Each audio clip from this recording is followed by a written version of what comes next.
Selamat pagi kelas. Pagi, Pak. Kita melanjutkan pembelajaran kita materi IPA tentang struktur bumi dan efek tektonik. Sebelum kita belajar lebih dalam, Indah, tolong pimpin doa. Oke, baiklah teman-teman. Kemudian kita berdoa. Oke, terima kasih. Gimana kabar kalian hari ini? Baik ya. Ada yang tidak masuk hari ini? Siapa yang tidak masuk? Kenapa Khairul tidak masuk? Sakit ya?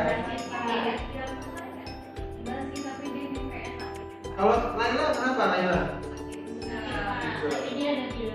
Oh, emang kalau kita kan sekarang lagi musim bulan-bulan ini kan cuacanya berubah ya, tidak apa-apa. Oke. Bagaimana kalian sudah siap belajar belum? Sudah ya.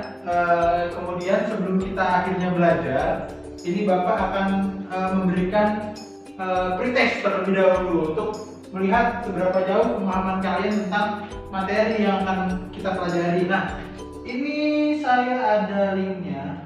Scan aja ya. Ini scan, kalian bisa langsung scan Kahoot-nya. Silakan di scan, dikerjakan. Silakan. Kalian bisa menggunakan handphone di scan ya. A few moments later. Jadi kita lihat perolehan skor akhirnya. Oke, 4, 3, Lintang 2. Oke, Lintang Nabila dong. Itu Nabila lebih punya pemahaman baik tentang materi yang akan kita pelajari. Untuk Nabila yang sudah mendapatkan nilai tertinggi dalam permainan Kahoot ini, kemudian silakan kalian duduk berkelompok. Saya bagi secara acak aja ya. Mungkin Nabila sama Lintang dan Ida sendiri gitu ya. Kita bagi dua kelompok dan ini saya ada KPD-nya. Kalian tidak usah berpindah tempat. Oke, kita lanjutkan ke pembelajaran ya. Kalau dilihat dari hasilnya tadi, kalian memang sudah akhirnya memiliki fondasi awal untuk kita belajar materi yang akan kita pelajari ini. Kita masuk ke persepsi. Saya ingin bertanya kepada kalian, kira-kira ya kita tinggal di bumi ini kan ya? Kita tuh berpijak pada apa sebenarnya? Tanah kan ya? Tapi kalian pernah berpikir nggak dalamnya tanah itu apa? Iya betul, ada cacing. Terus kalau misalnya di dalamnya lagi cacing ada apa? Batu-batuan ya. Apa lagi? Lapisan tanah. Terus apa lagi? Dalamnya lagi ada apa lagi? Ya. Kalau kita akhirnya berpijak kepada bumi ya, tanah. Paling dalam itu lapisan inti bumi ya. Oke. Kalian nanti sudah mengenal bahwa kita berpijak pada bumi ini. Kemudian muncullah akhirnya pertanyaan. Kan kalian tinggal di Jogja nih ya. Dulu gempa pernah di Jogja pernah terjadi gempa kan? Atau pas itu Gunung Merapi yang ada di utara meletus. Nah, kalian pernah merasakan itu enggak? Ketika gempa atau gunung meletus terjadi. Siapa yang pernah? Angkat tangan coba. Angkat tangan. Oke, silakan Lintang. Pernah, Pak. Ya, coba. Kalian merasakan apa sih ketika bencana terjadi? Waktu gempa itu saya merasakan goncangan. Jadi tanahnya itu berasa kayak bergetar, bangunan juga pada ada yang rusak. Tapi Lintang atau yang lainnya pernah nggak berpikir kok bisa ya terjadi gempa? Pernah nggak berpikir seperti itu? Nggak pernah ya? Oke. Nah kita akhirnya nanti akan mempelajari tentang bagaimana gempa itu terbentuk atau terjadi ya. Sekarang saya bagikan dulu RKPD. Ini silakan dipahami dan dikerjakan RKPD-nya. Oke, silakan RKPD-nya. Nah, sebelum kalian mengerjakan RKPD, saya ingin menjelaskan dulu tujuan dari pembelajaran yang akan dicapai. Yang pertama, melalui video pembelajaran dan diskusi, peserta didik dapat mengidentifikasi struktur dan penyusun bumi. Kan tadi saya sudah sampaikan tuh ya di awal, apa sih yang kita pijak? Tanah ya kan? Apakah tanah di bawahnya itu langsung inti bumi? Kan tidak ya. Akhirnya kita nanti dapat mengidentifikasi struktur dan unsur penyusun bumi dengan tepat. Nah kemudian melalui kegiatan demonstrasi sederhana, peserta ini dapat menganalisis pergerakan dari lempeng tektonik dengan baik. Nah tadi juga sudah saya tanyakan tuh, ya kan? Bagaimana tuh? Kalian tuh pernah nggak sih bertanya gempa gimana terjadinya gempa? Nah akhirnya kita nanti akan belajar nih menganalisis pergerakan dari lempeng tektonik gitu. Nah yang terakhir kemudian pembelajaran yang terakhir dapat membedakan 3 jenis gerakan lempeng dengan benar. Ada 3, nanti kita sama-sama belajar itu bagaimana pembentuk dari gempa. Oke, silakan dikerjakan LKPD-nya. Oke, silakan dicermati LKPD-nya, dibaca dengan teliti apa yang harus kalian kerjakan dari mulai stimulus, rumusan masalah, kemudian pengumpulan data dan ada bahan bacaan juga di situ. Kalian bisa melakukan di scan ya. Ada yang bahan ajar bacaan ya untuk kalian misalnya visual atau bahan ajar untuk audio visual yaitu dari link YouTube. Kemudian akhirnya pengolahan data dari hasil kalian baca sampai akhirnya penarikan kesimpulan. Silakan dibaca LKPD-nya dengan teliti. Nanti kalau misalnya kalian ada pertanyaan, silakan tanya ke Bapak. Oke.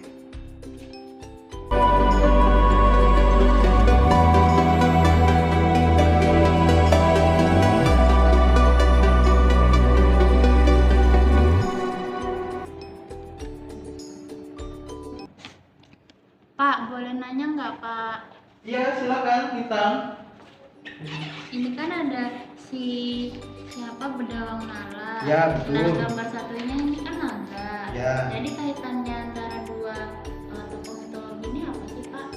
Ya, mitologi Jawa itu ada yang disebutnya dengan Antaboga. Ya. Antaboga ini kaitannya dengan proses pembentukan bumi dalam mitologi Jawa atau mitologi Hindu gitu kan. Nah, Antaboga ya, Antaboga. Nah, Antaboga ini akhirnya memiliki banyak nama. Bisa disebut dengan Anantaboga, Antaboga atau semacamnya. Tapi saya lebih familiar menyebutnya Antaboga. Nah, Antaboga ini melakukan semedi ya. Semedi ya, dia bertapa dan akhirnya menghasilkan sosok baru yang disebut dengan Bedawang Nala, yaitu adalah seekor penyu ya, kura-kura, penyu atau kura-kura gitu kan, Bedawang Nala. Nah, kalau lebih gampangnya saya umpamaan seperti ini. Kalau kalian tahu ulat, ya kan, ulat akhirnya dia bermetamorfosis kan, menjadi akhirnya kupu-kupu begitu. Nah mungkin kira-kira seperti ini nih alurnya. Ketika Antaboga itu melakukan semedi, ya, dia akhirnya menciptakan Bedawang Nala yang rupanya itu adalah seekor kura-kura gitu. LKPD-nya? Sudah. Ada yang ingin ditanyakan? Oke.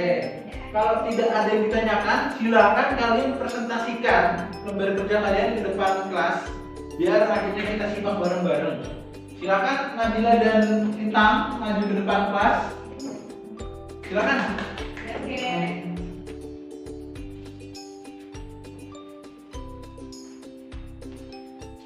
Oke, silakan presentasikan.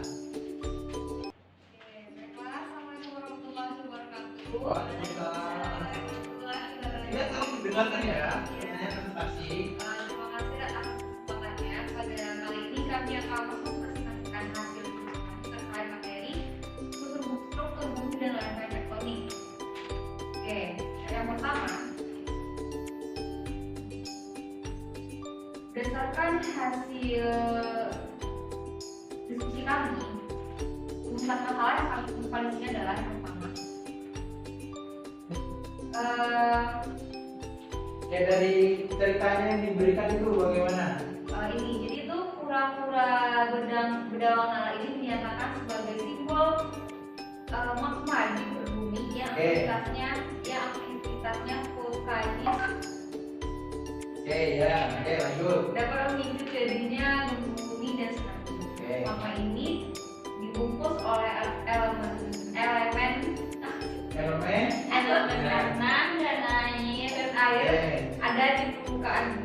Ya, oke. Gambar alam inilah yang kemudian disimbolkan sebagai ornamen kura-kura berdawang nala, yaitu simbol elemen magma yang dibelit erat oleh naga Antaboga. Simbol di mana Antaboga ini merupakan simbol tanah dan naga bersuci. Oke. Simbol air. Oke. Bagaimana rumusan masalahnya? Jadi ada kaitan antara berdawang nala ini dengan apa? Berdawang nala ini diumpamakan sebagai apa? Berdawang nala itu di Aktivitas apa? magma. Magma. Oke. Kalau misalnya berdawang nalanya bergerak, bagaimana? Adanya guncangan di dalam bumi. Oke. Terjadi gempa bumi. Kemudian ada yang disebut juga dengan yang mengikat berdawang nala, basuki. Nah, basuki ini diibaratkan dengan apa? Elemen tanah. Elemen tanah yang mengikat magma. Oke, sehingga magma itu tetap stabil di dalam perut bumi. Bagaimana akhirnya ketika magmanya ini tidak stabil? Apa kesimpulan dari berdawang nala ini? Akan terjadi aktivitas vulkanisme. Oke, berarti magma ini digambarkan sebagai, kalau dalam stimulusnya, magmanya ini sebagai apa? Ini yang ikat Kura-kuranya. Oke, jadi magma ini diibaratkan sebagai berdawang nala. Oke, silakan lanjut. Terus setelah kami melakukan pengolahan data dan membaca bahan ajar, maka kami dapat menghasilkan data yaitu yang pertama itu terkait struktur penduduk bumi. Struktur penduduk bumi itu ada 4. Oke. Kerak bumi, mantel, bumi luar bumi, dan di dalam bumi. Oke. Lalu apa saja sih unsur-unsur penduduk bumi? Pada kerak bumi itu terdapat oksigen dan silika. Lalu pada mantel bumi terdapat material logam dan potasium. Lalu pada inti luar bumi terdapat nikel, dan pada inti dalam bumi terdapat belerang dan karbon. Oke, saya ingin bertanya dulu. Ketika kalian sudah paham apa itu penyusun struktur bumi, yang paling atas apa? Kerak bumi, Kerak. Kemudian, mantel, di bawahnya. inti luar bumi, dan di dalam Oke, kalau begitu, yang digambarkan sebagai berdawang nala itu yang mana? inti dalam bumi. Inti dalam bumi. Inti luar enggak? Mantel enggak? Oke, nggak tahu. Berarti kalau hal itu, misalnya tadi Nabila bilang inti bumi di dalam ya, inti dalam itu kan akhirnya dari yang bergejolak ya. Iya. Oke, kalau misalnya seperti itu, yang diibaratkan sebagai naga bersucinya itu apa?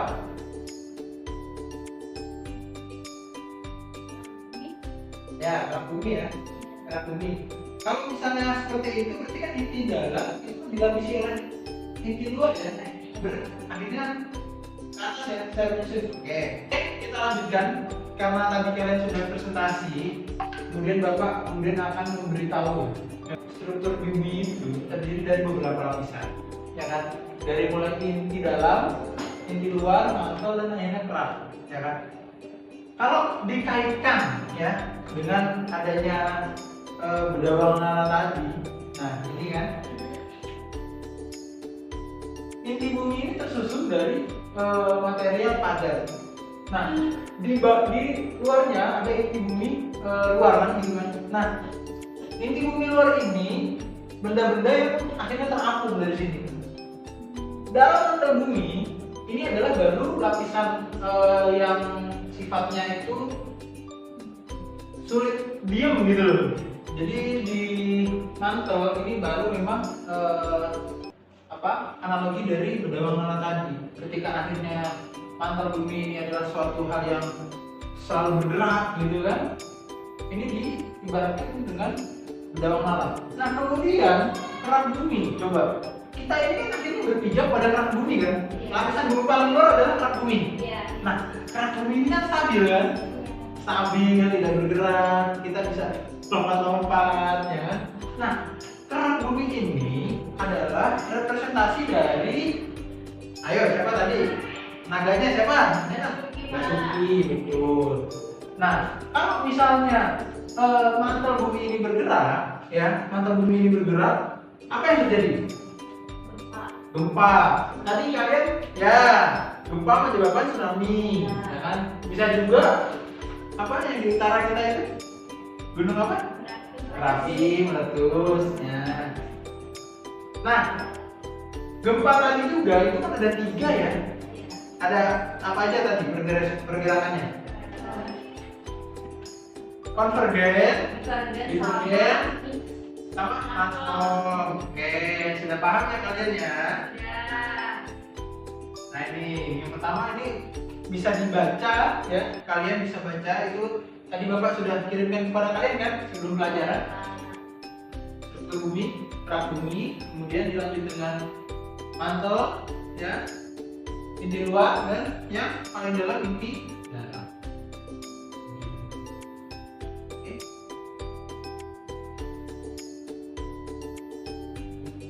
Penguatan saja. Nah kemudian ada lempeng ya. Lempeng ini yang tadi saya bilang tadi ada pergerakan konvergen, divergen dan juga transform. Ya, saling menjauh. Ini ada contohnya juga. Kemudian ada saling bertumbukan. Terus ada juga saling berpapasan. Nah, ketika akhirnya kita tinggal di Yogyakarta, ada contoh dari pergerakan lempeng tektonik. Kalau kalian tahu, itu ada sungai ya yang mengalir di Gunung Kidul. Itu Sungai Bengawan Solo. Tapi Bengawan Solo Purba. Ya, ada disebut juga di sana itu Desa Wotawoti. Desa Wotawoti itu adalah berada di lembah Sungai Bengawan Solo. Ya kan? Itu adalah bukti dari bahwa lempeng itu bergerak. Lempeng bergerak akhirnya menimbulkan aliran Bengawan Solo Purba. Ketika akhirnya itu terangkat, ya daerah Gunung Kidul itu terangkat, aliran Bengawan Solo, ya ini misalnya Wonogiri ya, yang akhirnya mengalir ke selatan menuju Samudra Hindia, karena akhirnya wilayah Gunung Kidul itu terangkat dengan adanya tabrakan lempeng, akhirnya aliran Bengawan Solo ini mengarah ke utara, melewati Bojonegoro, Lamongan, berakhir di Gresik, ujung Pangkal, gitu. Itu adalah contoh dari tumbukan atau lempeng yang terjadi puluhan juta tahun lalu. Itu adalah Sungai Bengawan Solo Purba yang ada di Gunung Kidul. Nah, kalau akhirnya tumbukan-tumbukan lempeng ini terjadinya kecil, tidak akhirnya mengangkat seperti yang terjadi di Gunung Kidul, itu akan terjadi gempa yang kita rasakan. Gempa bumi goyang. Nah, ketika akhirnya gempa bumi itu goyang, kita harus buru-buru keluar menyelamatkan diri. Berarti kalau aliran Sungai Solo Purba ini aliran pertambakan Ya. maksudnya kan tidak tahu alirannya. Nah berarti aliran Sungai Solo Bengawan Solo Purba. aliran Sungai Bengawan Solo ini kering dong. Ya, betul. Makanya tadi saya bilang di lembah Bengawan Solo, di bekas aliran Bengawan Solo Purba itu ada desa namanya Desa Wotawoti. Gitu. Berarti desa itu di sepanjang aliran Sungai Bengawan Iya, Solo. gitu itu di daerah Gunung Kidul sana. Gitu. Nah itu akhirnya menyebabkan kekhasan tersendiri tuh di desa itu. Dia itu desanya lalunya lebih cepat karena emang berada di lembah kan, lembah Bengawan Solo. Oke, ada yang mau bertanya lagi? Kita lanjutkan ya.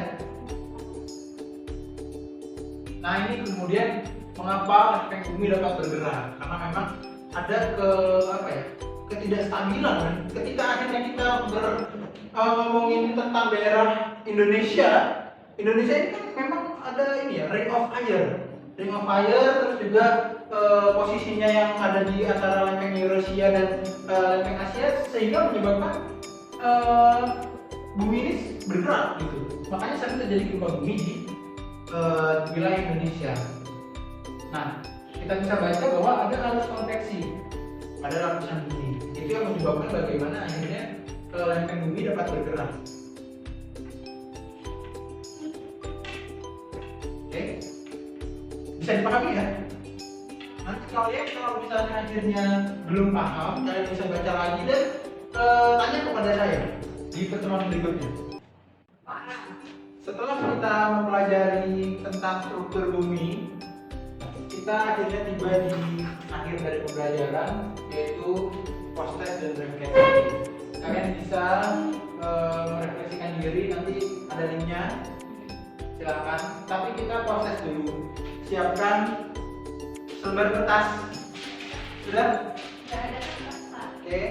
Ya nggak apa-apa, di belakangnya KPD nggak apa-apa. Nggak apa-apa ya. Oke. Dikasih nama, ya betul. Udah siap ya? Kita ini soalnya nggak kita sudah pelajari bersama dan kalian juga sudah mengerjakan KPD dengan baik. Harusnya kalian bisa menjawab soal proses ini. Oke? Ini dia, silakan dikerjakan. Oke, silakan dikerjakan tanpa bersuara.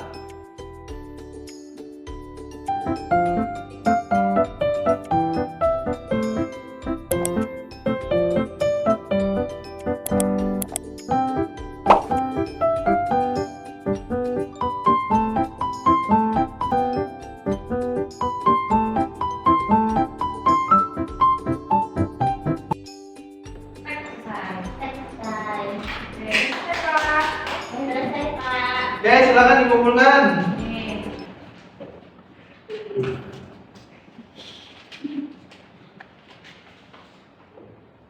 Thank you.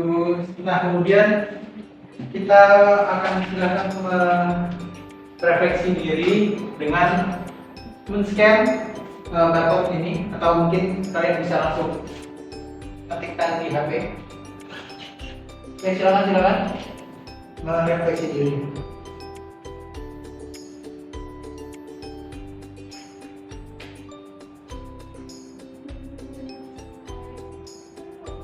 Belum, ayo, silakan.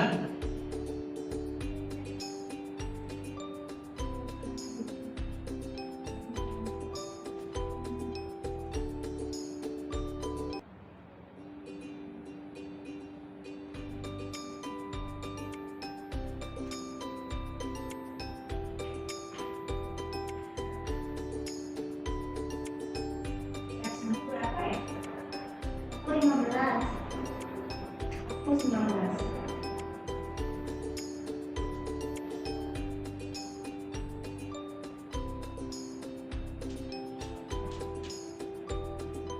Oke, sudah? Kira-kira? Oke. Sudah. Sudah, Pak. Sudah. Sudah. Oke. Kalau sudah, kemudian kita mengakhiri dengan kesimpulan ya. Yang pertama tadi sesuai dengan tujuan pembelajarannya, struktur bumi ada 3 kan? Oh, ada 3 sih. Struktur penyusun bumi ya. Itu ada kerak ya, dari atas kerak, mantel, inti luar dan inti dalam ada 4. Kemudian pergerakan lempeng ini ada 3, transform, kemudian apa divergen dan convergen.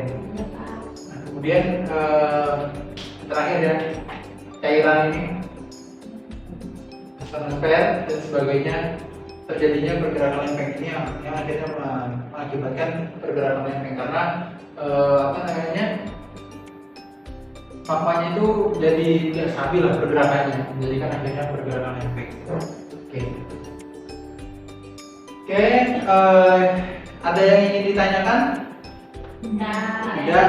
Ya, alhamdulillah Bapak rasa kalian sudah belajar dengan baik, sudah mengerti tentang lempeng-lempeng yang ada di bumi, kemudian susunan penyusun inti bumi ya. Mungkin cukup sekian pembelajaran kita pada hari ini. Silahkan kalian nanti pelajari ulang di rumah dan kita akan siap-siap belajar lagi di pertemuan yang akan datang. Oke, silahkan kita akhiri bersama. Wassalamualaikum warahmatullahi wabarakatuh. Waalaikumsalam.